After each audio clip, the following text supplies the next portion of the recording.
Menyingkap tabir Ma'rifatullah.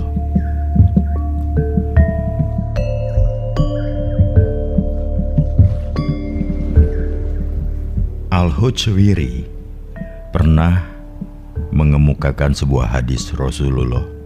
Jika engkau mengenal Allah sebagaimana dia harus dikenal, engkau akan dapat berjalan di atas lautan dan gunung-gunung akan bergerak bila kau perintah.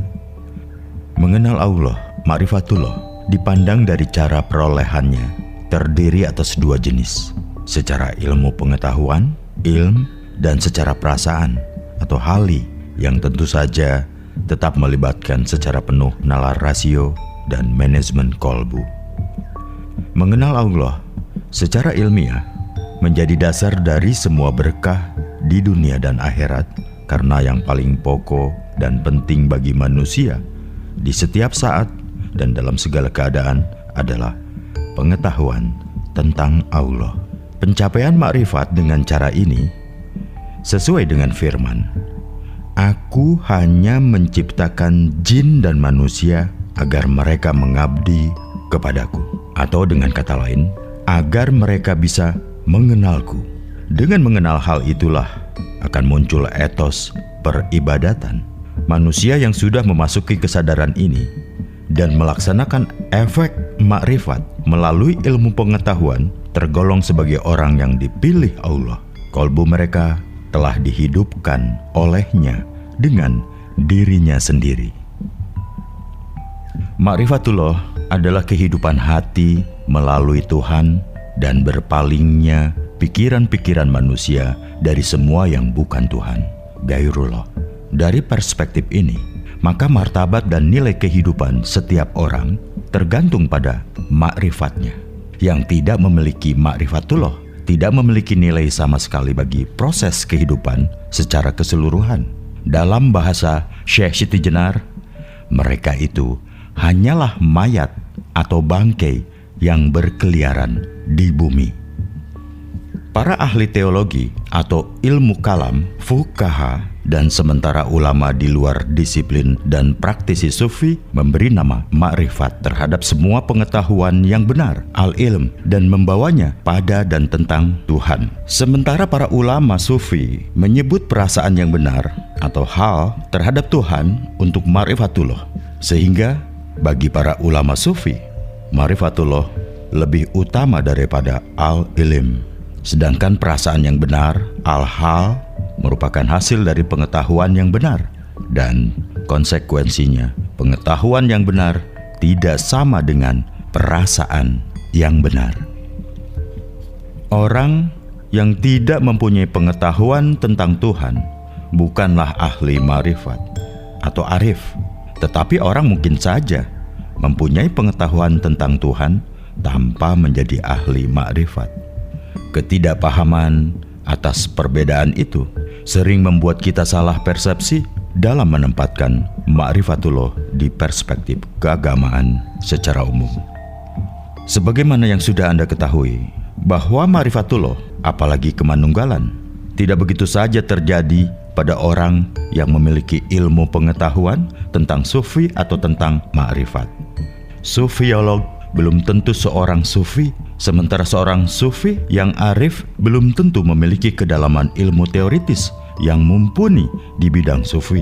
Di sini, seorang sufi atau untuk menjadi seorang sufi yang menempuh perjalanan rohani kepada Allah tidak harus memiliki ilmu sufisme secara mendalam.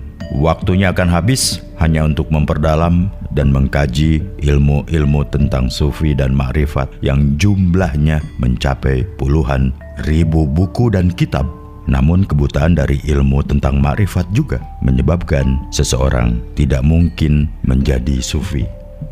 Untuk menjadi seorang sufi yang memiliki kesempurnaan ma'rifatullah haruslah berdasarkan perjalanan rohaninya pada sistematika yang telah tertata menurut teori ilmu sufi.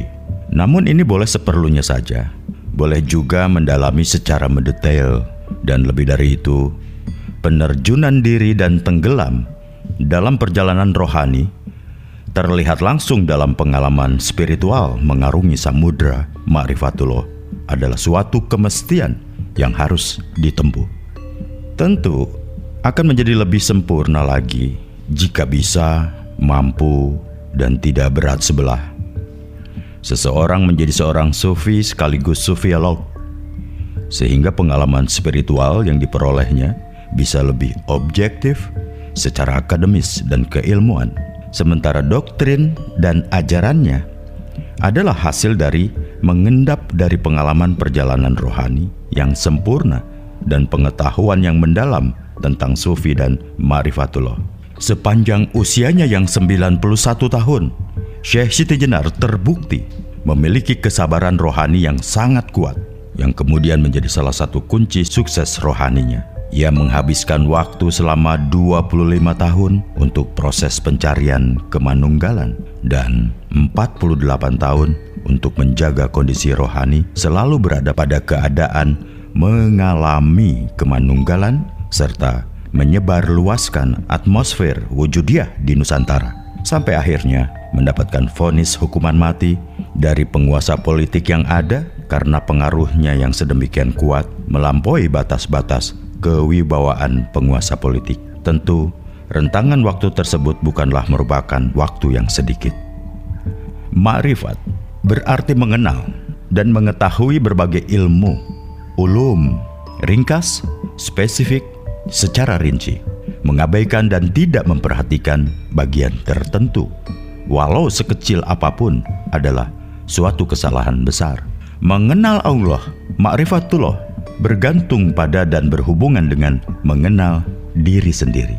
Ma'rifah al-nafs, mengenal Allah berarti mengenal sifat-sifat Allah dalam bentuk keadaan secara terinci, berbagai kejadian dan musibah. Kemudian diketahui secara ringkas dan sederhananya bahwa Dia sajalah wujud hakiki dan pelaku mutlak. Dengan demikian, ma'rifatullah adalah inti dari ilmu tauhid dan juga puncak dari tauhid. Orang yang menguasai ilmu tauhid melihat dalam bentuk atau rincian atau mimpi dan keadaan. Yang pertama adalah kehilangan, sang penyebab kehilangan yaitu Allah. Yang kedua, keberuntungan. Sang penyebab keberuntungan adalah Allah. Yang ketiga, larangan. Sang penyebab larangan juga Allah. Yang keempat, anugerah. Sang penyebab anugerah yaitu Allah. Yang kelima, kesumpekan. Yang menyebabkan kesumpekan adalah Allah. Yang keenam, kelegaan. Sang penyebab kelegaan adalah zat Allah, dan seterusnya. Jika ia mampu mengetahui semuanya itu, serta mampu menunjukkan sikapnya terhadap hal demikian itu dalam kehidupan sehari-hari, maka orang akan menyebutnya sebagai seorang yang arif. Oleh karenanya, ilmu ma'rifatullah juga disebut sebagai ilmu hikmah atau juga ilmu kawicaksanaan atau kunci kebijaksanaan yang memandang segala sesuatu berdasarkan hikmah dan kebaikan, mengembalikan segala sesuatunya kepada asal atau sumber. Ini adalah sikap eling lan waspada dalam konsep Islam Jawa yang merupakan buah dari tauhid al-wujud, kemanunggalan yang diperolehnya.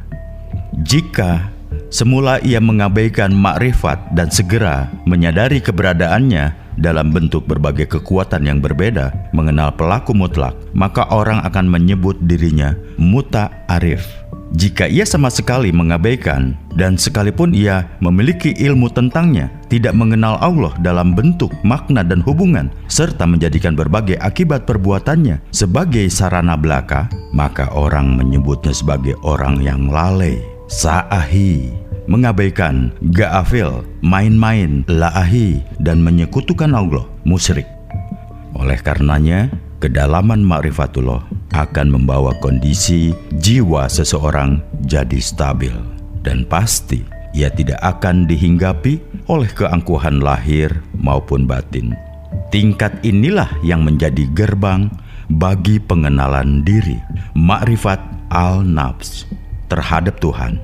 Maka bagian sang arif ini adalah sikap rela atau ridho dengan berbagai ketentuan Allah.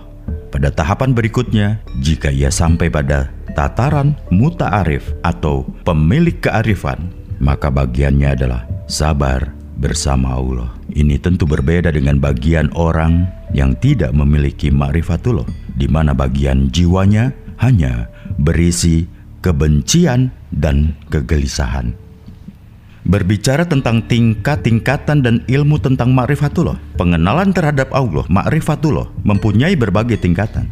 Yang pertama, setiap akibat yang diperolehnya ia ketahui berasal dari pelaku mutlak, yaitu Allah. Yang kedua, setiap akibat yang berasal dari pelaku mutlak ia mengetahui dan menyadarinya sebagai hasil dari sifat tertentu Allah. Disinilah pendalaman tentang asma dan sifat Allah yang berintikan 99 al-asma al-husna menjadi sangat penting bagi yang ingin memasuki dunia ma'rifat. Yang ketiga, dalam keagungan setiap sifatnya ia mengetahui maksud dan tujuan Allah. Yang keempat, sifat ilmu Allah ia ketahui dalam ma'rifatnya sendiri, sehingga tidak terjebak dalam lingkaran ilmu, ma'rifat, dan eksistensi. Semakin tinggi tingkat kedekatan seseorang dengan Allah, makin tampak efek-efek keagungannya. Umumnya, ilmu diperoleh melalui ketidaktahuan. Dalam arti, ilmu baru bisa diperoleh jika seseorang menyadari ketidaktahuannya. Dalam kesadaran inilah, dalam proses perolehan ma'rifat, seorang hamba akan larut dalam kerohanian yang menyatu dengan ketakjuban dengan Allah. Semua itu yang dimaksud sebagai ilmu ihwal ma'rifat, bukan ma'rifat itu sendiri. Karena ma'rifat adalah masalah keterpesonaan dan keterpukauan yang penjelasannya pasti tidak akan sempurna. Sehingga penjelasan kita tentang ma'rifat hanyalah sebagai pengantar untuk menuju pengalaman ma'rifatullah. Ini dikarenakan tanpa ilmu, ma'rifat tentu mustahil terjadinya. Dan ilmu tanpa ma'rifat tentu saja tidak mengantarkan seseorang pada kesempurnaan. Adapun hubungan antara ilmu atau sufi dengan ma'rifat mempunyai beberapa bentuk. Yang pertama, ilmu tentang ma'rifat. Yang kedua, ma'rifat tentang ilmu. Dan ilmu ma'rifat tentang ma'rifat. Dari ketiganya itu, yang paling sempurna adalah yang ketiga, yaitu ilmu ma'rifat tentang ma'rifat. Karena di dalamnya terkandung secara sempurna tentang konsep pengenalan atas diri dan pengenalan atas Allah. Dan ini yang menjadi kunci dari ungkapan man arafa nafsahu faqad arafa robahu. Tentu saja selama masih berada dalam kondisi ilmu, maka belum tentu sanggup mengantarkan pemiliknya kepada kemanunggalan.